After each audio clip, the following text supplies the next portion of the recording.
Assalamualaikum warahmatullahi wabarakatuh. Kami dari kelompok 3 yang beranggotakan atas nama saya Fatur Rahman, kemudian Diah Gayatri, kemudian Mahevi Edona Sukma Kedoe, kemudian Hana Aulia Rahma, kemudian Nadia Ulfa Hasana, kemudian Nia Mubaroka, kemudian Alfiani Jauza, kemudian Igna Hajar Safinatun Najah, kemudian Elvia, dan yang terakhir Muhammad Ibnudin. Pada kali ini kami akan menjelaskan atau mempresentasikan tentang model pembelajaran pendekatan saintifik. Yang di sini pendekatan saintifik merupakan pendekatan yang dalam model pembelajarannya itu merupakan model pembelajaran dalam kurikulum 2013 yang terbaru. Sebelum lebih jauh tentang pembelajaran atau model pembelajaran pendekatan saintifik, bagian saya di sini tentang hakikat dari pendekatan saintifik.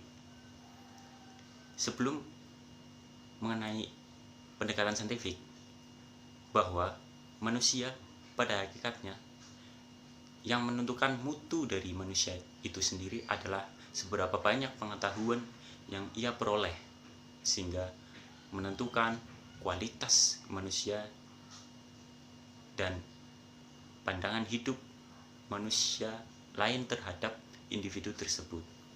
Maka dari itu salah satunya harus ditempuh dalam jenjang pendidikan, yang di sini sistem yang mengatur pendidikan adalah kurikulum. Untuk kurikulum yang isinya merupakan kesatuan sistem yang mengatur tentang pendidikan di sini, maka haruslah sesuai dengan kultur, kebudayaan, atau nilai-nilai dari masyarakat yang disesuaikan dengan tujuan pendidikan nasional yang menurut Undang-Undang Nomor 23 tahun 1999, yaitu mewujudkan generasi masyarakat yang bermoral. Yang di sini nilai-nilai dan norma masyarakat harus sesuai dengan output dari pendidikan itu sendiri dan tidak boleh melenceng. Maka dari itu di Indonesia sendiri kurikulum mengalami berbagai banyak perubahan, mulai dari kurikulum awal kemerdekaan sampai hingga saat ini. Yang dipakai adalah kurikulum 2013 yang di dalamnya terdapat model pembelajaran terbaru, yaitu melalui pendekatan saintifik. Untuk kurikulum 2013 memiliki kriteria atau ciri khasnya tertentu dibanding kurikulum sebelumnya. Yang di sini kurikulum 2013 merupakan hasil revisi dari kurikulum KTSP, kurikulum tingkat satuan pendidikan, yang dinilai kurang efektif karena pada kurikulum KTSP itu hanya mengkaji tentang pengelompokan bidang-bidang ilmu. Jadi di sini masalah yang ditimbulkan akibat penerapan kurikulum KTSP yaitu terjadinya kesenjangan informasi di sini adalah ilmu pengetahuan yang disebabkan oleh pengelompokan antar ilmu pengetahuan. Nah, di sini disempurnakan dalam kurikulum 2013, yaitu tentang integrasi antar mata pelajaran. Di sini adalah ilmu-ilmu yang diperoleh oleh peserta didik sehingga tidak terjadi kesenjangan informasi antar peserta didik. Jadi tidak ada pengelompokan kembali. Nah, di sini model pembelajaran pendekatan saintifik merupakan model pembelajaran yang berdasarkan atas ilmu pengetahuan. Jika dikaji antar kata tersebut itu merupakan satu frasa yang terdiri dari dua buah kata antara pendekatan dan saintifik. Pendekatan memiliki ciri khasnya tertentu di sini. pendekatan menurut KBBI merupakan berasal dari kata dekat yang berimbuhan safik pen dan an yang memiliki arti tidak jauh atau jarak. Di sini berarti ada jarak atau gap yang memisahkan dua buah hal sehingga menjadikan dua buah hal itu saling berjauhan. Nah, di sini dihubungkan dengan scientific, berarti science atau cara mendekatkan dua buah hal ini melalui hasanah keilmuan atau ilmu pengetahuan. Jadi di sini model pendekatan pembelajaran saintifik adalah cara seorang guru atau pendidik dalam rangka merangkul atau menghubungkan dua buah hal. Di sini adalah peserta didik dengan masalah melalui pendekatan hasanah keilmuan atau cara berpikir melalui hasanah keilmuan. Jadi di sini segala sesuatu atau keputusan yang diambil oleh peserta didik dalam memandang suatu masalah itu dapat dipertanggungjawabkan karena peserta didik dalam rangka memandangnya itu menggunakan hasanah keilmuan atau cara ilmiah, yaitu cara dengan metode yang bersifat keilmuan. Jadi keputusan atau segala sesuatu yang diucapkan oleh peserta didik dalam memutuskan suatu hal itu memiliki dasar atau memiliki bukti yang kuat untuk mendukung argumentasinya. Sekian tentang hakikat dari pendekatan saintifik. Terima kasih. Selanjutnya akan dijelaskan oleh teman saya. Saya Dia Gayatri, NIM J1D018008 akan menjelaskan tentang tujuan dan karakteristik dari pendekatan saintifik. Yang pertama akan saya jelaskan yaitu tujuan dari pendekatan saintifik. Ada 6 tujuan pendekatan saintifik. Yang pertama, untuk meningkatkan kemampuan intelek, khususnya kemampuan berpikir tingkat tinggi siswa. Yang kedua, untuk membentuk kemampuan siswa dalam menyelesaikan suatu masalah secara sistematik. Kemudian yang ketiga, terciptanya kondisi pembelajaran di mana siswa merasa bahwa belajar merupakan suatu kebutuhan. Yang keempat, diperolehnya hasil belajar yang tinggi. Kemudian yang kelima, untuk melatih siswa dalam mengkomunikasikan ide-ide, khususnya untuk membuat artikel ilmiah. Kemudian yang terakhir, untuk mengembangkan karakter siswa. Itu dia tujuan dari pendekatan saintifik. Kemudian yang kedua akan saya jelaskan tentang karakteristik dari pendekatan saintifik. Terdapat 8 karakteristik. Langsung saja yang pertama, kegiatan pembelajaran yang berpusat pada siswa. Yang kedua, proses pembelajaran untuk membentuk konsep diri. Yang ketiga, kegiatan pembelajaran untuk menghindari verbalisme atau menghafal. Yang keempat, proses belajar menawarkan siswa kesempatan untuk berasimilasi dengan mengemukakan konsep hukum serta prinsip. Kemudian, kegiatan pembelajaran bertujuan untuk mengembangkan keterampilan berpikir siswa. Kemudian yang keenam, proses pembelajaran untuk mengembangkan motivasi siswa dan guru dalam melaksanakan kegiatan belajar mengajar. Kemudian yang ketujuh, untuk memberikan seluruh siswanya kesempatan untuk melatih kemampuan mereka dalam berkomunikasi. Kemudian yang terakhir atau yang kedelapan, terdapat sebuah proses memvalidasi konsep, hukum, serta prinsip yang sudah dibangun oleh para siswanya ke dalam struktur kognitif. Baik, sekian penjelasan saya tentang tujuan dan karakteristik dari pendekatan saintifik. Dalam pendekatan saintifik terdapat langkah-langkah yang sering kita kenal sebagai 5M. M yang pertama adalah mengamati, M yang kedua adalah menanya, M yang ketiga adalah mengumpulkan informasi, M yang keempat adalah menalar, dan M yang kelima adalah mengkomunikasikan. Di sini saya akan sedikit membahas tentang M yang pertama, yaitu mengamati. Mengamati dapat diartikan sebagai proses mendengar atau melihat secara cermat dan teliti serta seksama. Proses mengamati dapat kita lakukan melalui membaca, melihat, ataupun mendengar.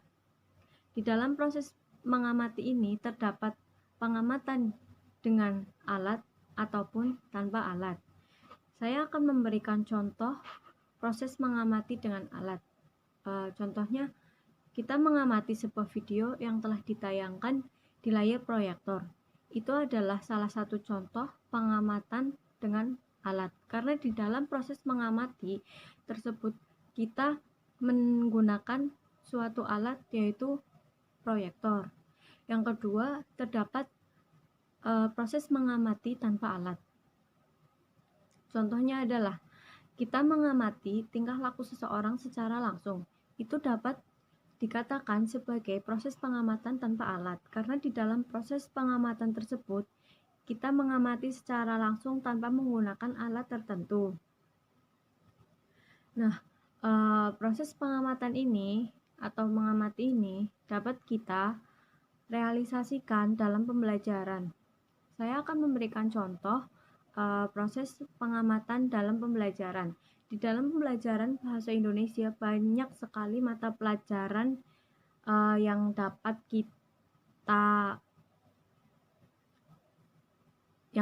kita lakukan dengan proses pengamatan. Contohnya dalam pembelajaran bahasa Indonesia fabel atau cerita yang dibintangi oleh binatang. Nah, dalam fabel tersebut kita sebagai pendidik menampilkan video cerita tersebut dan menginstruksikan peserta didik untuk mengamati video tersebut. Itu adalah salah satu contoh realisasi pengamatan di dalam mata pelajaran bahasa Indonesia. Nama saya Maifi dari Sukma Kaidoe. Di sini saya akan menjelaskan mengenai materi menanya. Dalam metode pembelajaran saintifik terdapat 5 tahapan. Salah satunya yaitu menanya, di mana guru memberikan kesempatan kepada siswa secara luas untuk bertanya mengenai apa yang sudah dilihat, disimak atau dibaca.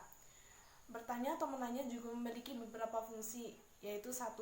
Mengembangkan rasa ingin tahu, minat dan perhatian peserta didik tentang suatu tema atau topik pembelajaran. 2. Mendorong atau menginspirasi peserta didik untuk aktif belajar mengembangkan pernyataan diri. 3. Sebagai diagnosis guru untuk menentukan kesulitan belajar yang dialami siswa sehingga dapat merencanakan solusi dengan baik. 4. Memberikan kesempatan kepada peserta didik untuk menunjukkan sikap, keterampilan serta pemahamannya atas materi yang diajarkan.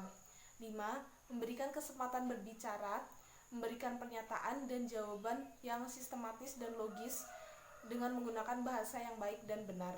6. Mendorong partisipasi peserta didik dalam berdiskusi, berargumen, mengembangkan kemampuan berpikir dan menarik suatu kesimpulan dari suatu pernyataan. 7. Mengembangkan sifat keterbukaan untuk saling memberi atau menerima pendapat atau gagasan dari orang lain. 7. Membiasakan peserta didik untuk berpikir spontan dan cepat serta sigap dalam merespon suatu persoalan yang muncul secara tiba-tiba. 9. Melatih kemampuan berbicara dan membangkitkan empati peserta didik satu sama lain. Selain terdapat beberapa fungsi, terdapat juga beberapa kriteria dalam pertanyaan yang baik. 1. Singkat dan jelas. 2. Menginspirasi jawaban. 3. Memiliki fokus. 4. Bersifat probing atau divergen. 5. Pernyataan bersifat validatif. 6. Dapat memberi kesempatan untuk berpikir ulang. 7. Merangsang peningkatan kemampuan kognitif. Dan yang terakhir, 8. Ada merangsang terjadinya proses interaksi. Baik, saya akan melanjutkan pemaparan yang sebelumnya dari teman saya. Sebelumnya perkenalkan, saya Nia Mubarokah, NIM J1D018024.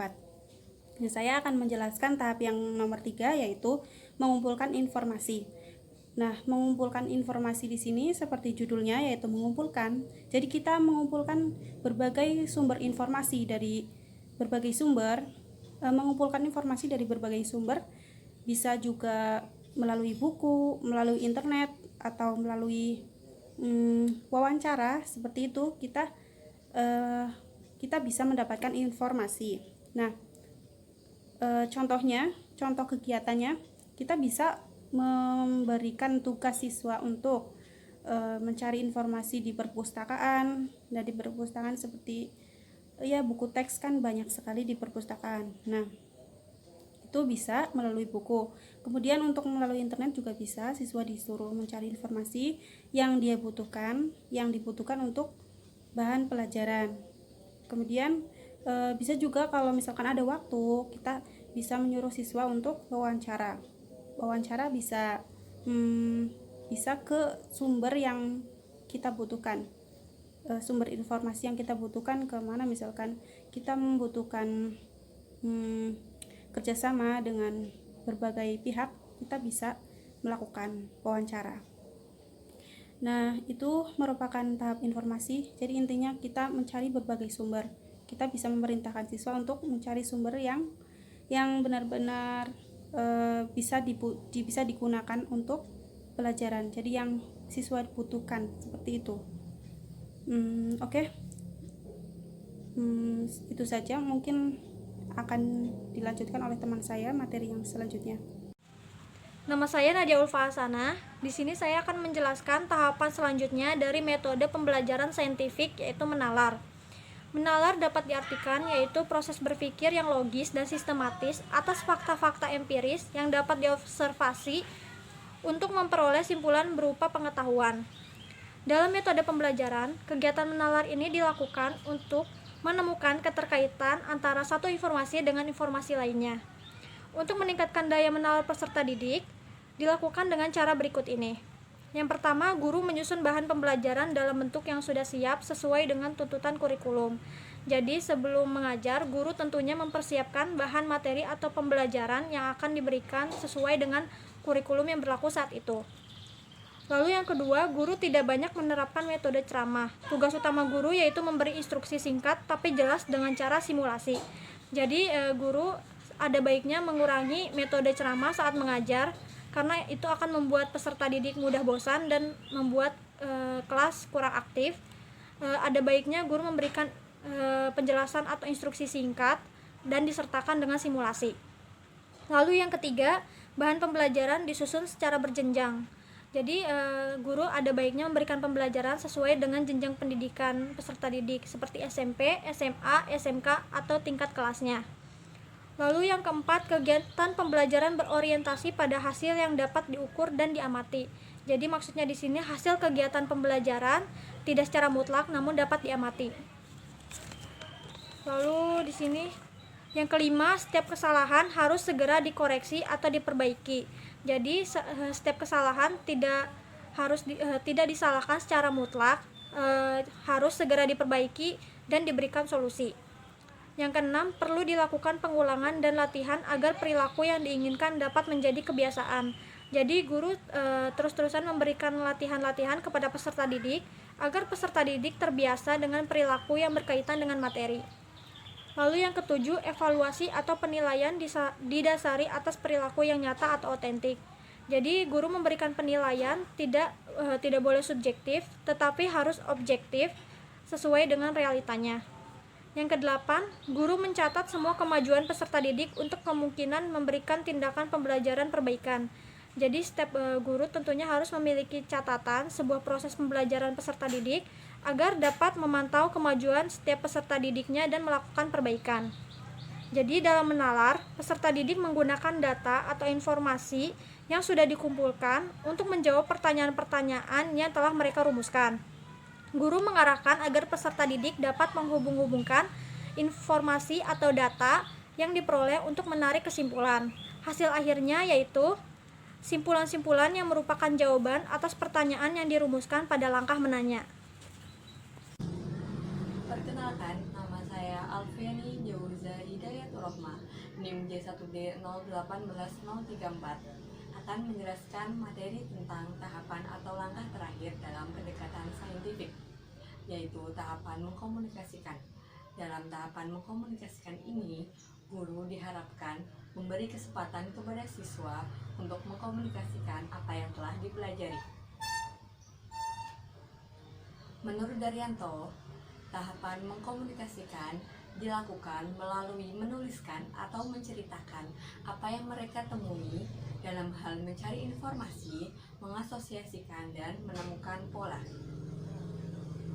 Kegiatan mengkomunikasikan sebagaimana disampaikan dalam Permendikbud nomor 81A adalah menyampaikan hasil pengamatan dan kesimpulan berdasarkan hasil analisis secara lisan, tertulis, ataupun media lainnya. Langkah-langkah dalam pendekatan saintifik yaitu 5M, meliputi mengamati, menanya, mengumpulkan informasi, menalar, dan mengkomunikasikan. Tahapan-tahapan ini bertujuan agar siswa berpartisipasi dan terlibat aktif selama pembelajaran. Dalam tahapan yang terakhir ini, tahapan mengkomunikasikan, kompetensi yang dikembangkan yaitu mengembangkan sikap jujur, teliti, toleransi, kemampuan berpikir sistematis, mengungkapkan pendapat dengan singkat dan jelas, dan mengembangkan kemampuan berbahasa yang baik dan benar.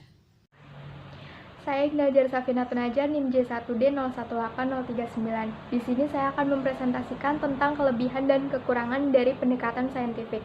Yang pertama, kelebihan pendekatan saintifik yaitu membantu siswa untuk memperbaiki dan meningkatkan keterampilan dan proses kognitif. Yang kedua, pengetahuan yang diperoleh melalui model ini sangat pribadi dan ampuh karena menguatkan pengertian, ingatan, dan transfer. Yang ketiga, menimbulkan rasa senang pada siswa karena tumbuhnya rasa menyelidiki dan berhasil. Yang keempat, menyebabkan siswa mengarahkan kegiatan belajarnya sendiri dengan melibatkan akalnya dan motivasi sendiri. Yang kelima, membantu siswa memperkuat konsep dirinya karena memperoleh kepercayaan bekerja sama dengan yang lainnya. Yang selanjutnya, kelebihan pendekatan saintifik ini berpusat pada siswa dan guru berperan sama-sama aktif mengeluarkan gagasan masing-masing. Yang selanjutnya, mendorong siswa berpikir dan bekerja atas inisiatif sendiri. Selanjutnya yaitu mendorong siswa berpikir intuisi dan merumuskan hipotesis sendiri, lalu memberikan keputusan yang bersifat intrinsik atau dari dalam. Situasi proses belajar menjadi lebih terangsang. Kemudian proses belajar meliputi sesama aspeknya, siswa menuju pada pembentukan manusia seutuhnya, karena biasanya dalam pendekatan saintifik, di pembelajaran itu diterapkan nilai-nilai karakter pada siswa. Kemungkinan siswa belajar dengan memanfaatkan berbagai sumber belajar, yaitu sumber belajar cetak maupun elektronik, lalu dapat mengembangkan bakat dan kecakapan setiap individunya. Biasanya kelebihan ini diterapkan dalam pembelajaran diskusi maupun tanya jawab. Lalu kekurangan yang ada pada pendekatan saintifik yaitu pertama, menimbulkan asumsi bahwa kesiapan pikiran untuk belajar. Lalu tidak efisien untuk mengajar jumlah siswa yang banyak. Lalu harapan yang terkandung dalam model pendekatan ini bisa buyar berhadapan dengan siswa dan guru yang sudah terbiasa dengan cara belajar yang lama. Kemudian, pelajaran discovery lebih cocok untuk mengembangkan pemahaman pada siswa. Yang terakhir, tidak menyediakan kesempatan untuk berpikir yang akan ditemukan. Saya Alfia akan menjelaskan tentang hubungan pendekatan saintifik dengan pembelajaran menulis. Menulis merupakan salah satu keterampilan berbahasa yang memiliki peran sangat penting dalam dunia pendidikan. Menulis melibatkan berbagai aspek kebahasaan yang meliputi penggunaan tanda baca dan ejaan, penggunaan diksi, penataan kalimat, pengembangan paragraf, pengolahan gagasan, dan pengembangan model karangan. Pendekatan saintifik menerapkan bahwa seseorang tidak hanya menyerap teori-teori secara deduktif melalui belajar atau kajian literatur, tetapi juga dapat melakukan verifikasi empiris secara induktif melalui praktik-praktik maupun observasi di lapangan. Dengan demikian, cara belajar yang efektif adalah dengan cara memadukan antara teori dan praktik. Menggabungkan penalaran deduktif dengan penalaran induktif sehingga memperoleh pengalaman belajar yang cukup. Hal inilah yang dipilih oleh para peneliti untuk diterapkan dalam pembelajaran bahasa Indonesia agar peserta didik dapat langsung praktik untuk menghasilkan karya tulis, sehingga menulis menjadi budaya bagi peserta didik. Pendekatan saintifik dipandang cocok untuk meningkatkan kemampuan menulis dikarenakan pendekatan tersebut memiliki langkah pembelajaran secara alamiah dan jelas. Langkah-langkah yang bisa digunakan dalam pembelajaran dan untuk meningkatkan kemampuan menulis dengan menggunakan pendekatan saintifik dalam penelitian ini sebagai berikut. Peserta didik diarahkan untuk dapat melaksanakan 5 kegiatan pendekatan tersebut. Langkah yang pertama itu mengamati. Dalam hal ini peserta didik mengamati contoh tulisan. Langkah yang kedua itu menanya. Dalam hal ini peserta didik menanya tentang materi menulis yang diamati. Langkah yang ketiga itu mengasosiasi. Hal ini dilakukan agar peserta didik dapat memadukan pengetahuannya dengan lingkungannya dan lain-lain. Langkah yang keempat mencoba agar peserta didik dapat menuliskan gagasan-gagasannya dalam bentuk tulisan. Langkah yang kelima itu ada menginformasikan atau mempublikasikan hasilnya dengan cara membacakan di depan kelas atau dengan cara lainnya. Ya, terima kasih atas pemaparan sebelumnya. Selanjutnya kita akan beranjak ke materi implementasinya dalam pembelajaran di kelas, yaitu implementasi pendekatan saintifik di pembelajaran di kelas, khususnya di kurikulum 2013 ya. Nah, gini. Jadi teman-teman di sini pendekatan saintifik ini kan sudah dijelaskan tadi pengertiannya juga, terus sintaknya yang 5M itu.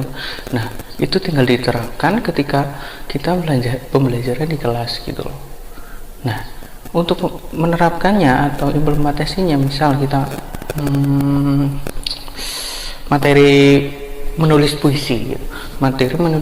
Nah, kita pertama guru akan menjelaskan atau memberikan apresiasi bahwa mungkin coba dituliskan kata-kata dari benda tersebut, misal benda pensil atau benda tumbuhan atau sekolah. Nah, itu ditulis kata-katanya coba. Nah, seperti itu. Kemudian ketika apresiasi sudah berjalan, maka siswa tinggal menanya, ini buat apa sih Bu? Ini buat apa sih Bu? Nah, kenapa harus kata-kata? Ketika udah bertanya, maka guru menjawab. Di situ akan saling ada diskusi gitu. Nah, akan ada diskusi. Nah, ini yang disebut kalau 2013 kurikulum 2013 itu kan harus aktif gitu ya siswa. Nah, ini diskusi di sini akan bisa di awal pun, di nanya pun kita akan bisa berdiskusi. Terus kemudian ada mengumpulkan informasi atau mengamati. Nah, mengamati itu yang pertama ya, mengamati itu pas persepsi. Mungkin mengamati pensil, mengamati jeruk, mengamati lingkungan, mengamati sekolah. Nah, itu dibikin kata-kata. Nah, kemudian siswa menanya. Terus ketiga, siswa mengumpulkan informasi. Nah, ketika udah bertanya kan guru menjelaskan mungkin materinya apapun itu, tapi tidak hanya cukup di situ, tidak hanya sumbernya dari guru, maka siswa akan mengumpulkan informasi dari berbagai sumber, ya mungkin dari internet, buku, jurnal dan lain-lain. Nah, gitu, sudah mengumpulkan informasi. Nah, ketika sudah mengumpulkan informasi, maka siswa mengolahnya untuk bisa dikomunikasikan gitu, mengolah informasi tersebut supaya nanti bisa dipresentasikan gitu. Mengolah informasi mungkin tahu mengenai materi menulis puisi bahasanya, terus kaidahnya. Nah, udah tahu, nah udah diolah sehingga bisa membuat atau menulis puisi sendiri. Nah, kemudian bisa dikomunikasikan ke teman-teman gitu, teman-teman lainnya. Nah, itulah implementasi dari pendekatan saintifik, sehingga di kurikulum 2013 siswa dituntut untuk aktif, sehingga mereka mencari informasi juga, terus membuat puisi juga begitu. Mungkin itu saja dari saya, mungkin cukup karena waktunya lebih singkat ya. Jadi itulah implementasi untuk pembelajaran di kelas, sehingga diharapkan siswa dan guru itu saling diskusi, saling aktif untuk menerapkan pendekatan saintifik ini. Jadi mungkin itu saja dari saya, mungkin cukup.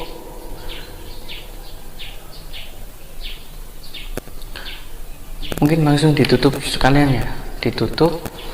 Terima kasih teman-teman yang sudah mendengarkan. Itu presentasi dari kelompok kami. Apabila ada kesalahan mohon dimaafkan, sehingga tidak ada dendam di antara kita. Terima kasih.